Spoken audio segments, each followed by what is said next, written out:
Servis Prihatin NIM A2101700028 kelas B dari Universitas Muhammadiyah Surakarta akan menyampaikan mengenai konsep dasar ilmu ekonomi. Yaitu yang pertama itu saya akan menyampaikan pengertian ilmu ekonomi menurut para ahli. Itu terdapat 10. Yakni yang pertama itu menurut Adam Smith. Adam Smith mengatakan ekonomi ialah penyelidikan tentang keadaan dan sebab adanya kekayaan negara. Jadi keadaan dan kekayaan suatu negara itu yang disebut ilmu ekonomi menurut Adam Smith. Sedangkan yang kedua itu menurut J.B. Tsai. J.B. Tsai menyatakan bahwa ilmu ekonomi sebagai suatu kajian tentang peraturan yang bisa menentukan kekayaan suatu negara. Sedangkan menurut J.S. Mill, ilmu ekonomi ialah ilmu praktis tentang produksi dan distribusi kekayaan. Yang keempat, Alfred Marshall, ekonomi ialah studi tentang umat manusia dalam usaha mengkaji tindakan individu dan sosial yang paling dekat dengan kesejahteraan material. Sedangkan menurut Penson, itu ekonomi ialah ilmu kesejahteraan material. Hampir sama dengan menurut Alfred Marshall. Sedangkan yang keenam, itu Lionel Robbins mengatakan bahwa ilmu yang mempelajari perilaku manusia sebagai tujuan dan sarana dalam memenuhi suatu kebutuhan. Yang ketujuh itu, menurut Richard Gillespie mengatakan bahwa ilmu yang mempelajari pemanfaatan sumber daya yang langka untuk memenuhi keinginan manusia yang tidak terbatas. Sedangkan yang kedelapan itu Gregory Mankiw. Gregory Mankiw menyatakan studi tentang cara manusia mengelola sumber daya alam yang langka. Dan yang kesembilan itu terdapat dua, Robert B. Eklund dan Robert D. Tollinson.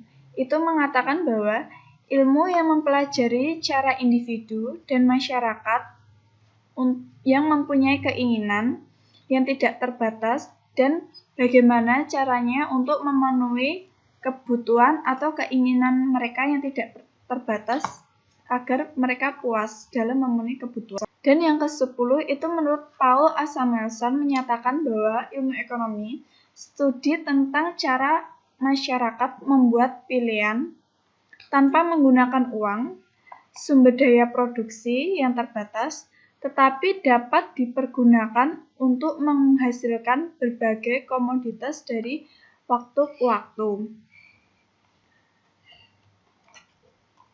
Lalu di sini kata ekonomi berasal dari bahasa Yunani, oikos yang berarti keluarga, rumah tangga, sedangkan nomos peraturan atau hukum.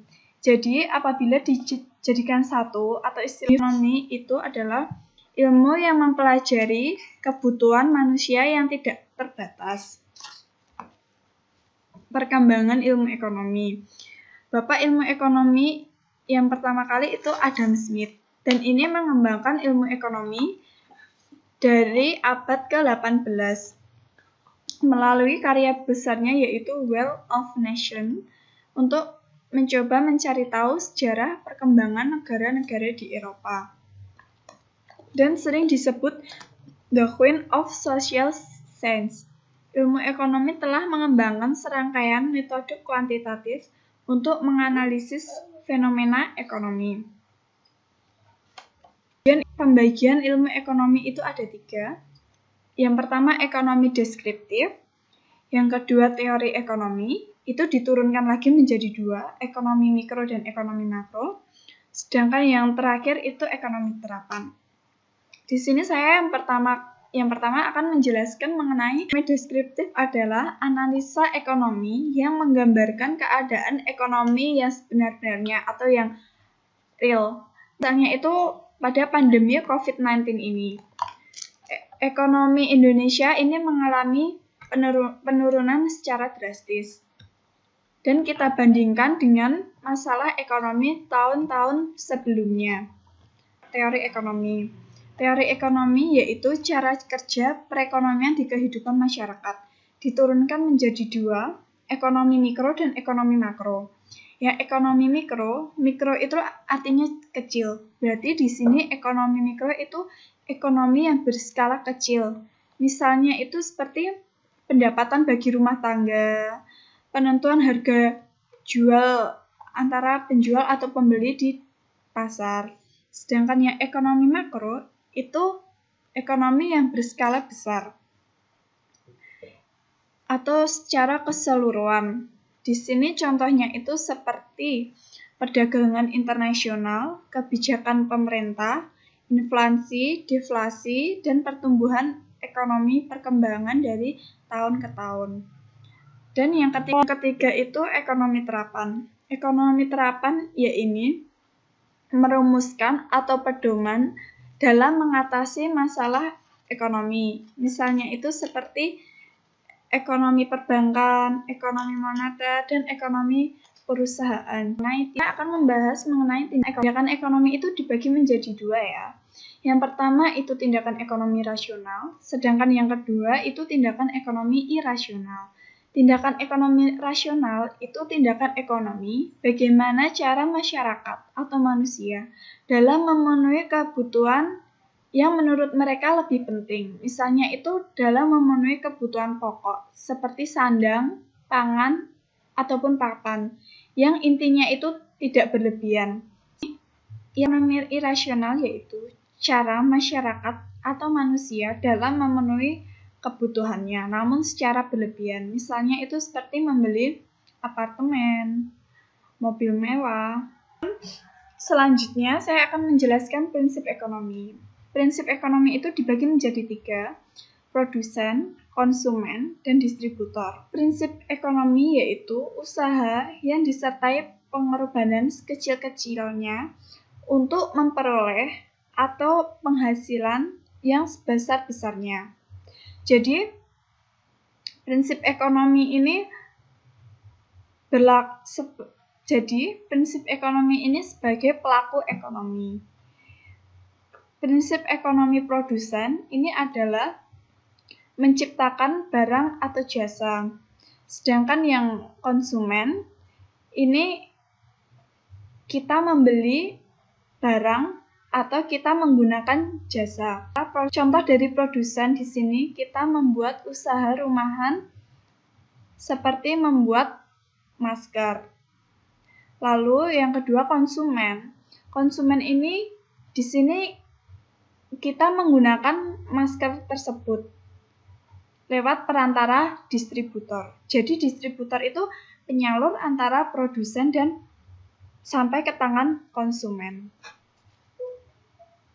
Motif ekonomi. Motif itu terdapat dua, yaitu motif ekonomi intrinsik dan motif ekonomi ekstrinsik.